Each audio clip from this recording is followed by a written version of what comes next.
अच्छा, ये मैंने एक जो बात कही, डेमोन्स्ट्रेशन मेथड एक टीचर सेंटर्ड अप्रोच है। आप कहेंगे सर ये तो आपने बड़े कमाल की बात कह दी, अब तक तो हम डेमोन्स्ट्रेशन मेथड को मान के चल रहे थे कि ये तो एक चाइल्ड सेंटर्ड अप्रोच है, क्योंकि इसमें बड़ा मजा आता है, बहुत सारी अलग अलग चीज़ें दिखाई देती है। ये जो अभी हमारा अगला अगला सेशन आएगा ना, जहाँ पर हम टीचिंग एड्स के बारे में डिस्कस करेंगे, वहाँ पे बहुत मजा आएगा। उस सेशन को बिल्कुल आप स्किप मत करना। देखो, डेमोन्स्ट्रेशन क्यों एक टीचर सेंटर्ड मेथड है। देखो, जो टीचर सेंटर्ड मेथड होता है उसका मेनली चीज़ क्या होता है, जहाँ पर टीचर बॉस होता है, यानी कि टीचर सारी एक्टिविटीज़ कर रहा है और बच्चा एक पैसिव रिसिपेंट होता है, यानी कि बच्चा जो है पैसिवली उस चीज़ को देख रहा है।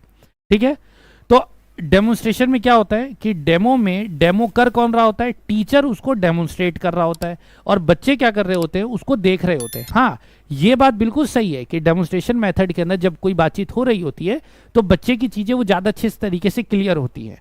साथ ही साथ बच्चे के मन में यदि कोई डाउट है और अगर टीचर ने इस चीज़ को अलाउ कर रखा है कि भाई आप इस बातचीत के दौरान यदि आपके मन में कोई डाउट है तो आप पूछ भी सकते हैं, तो ऐसे में डबल फायदा हो जाता है कि एक तो चीज़ें कंक्रीट रूप में मुझे दिखाई दे रही है और मेरे डाउट भी सॉल्व हो रहे हैं।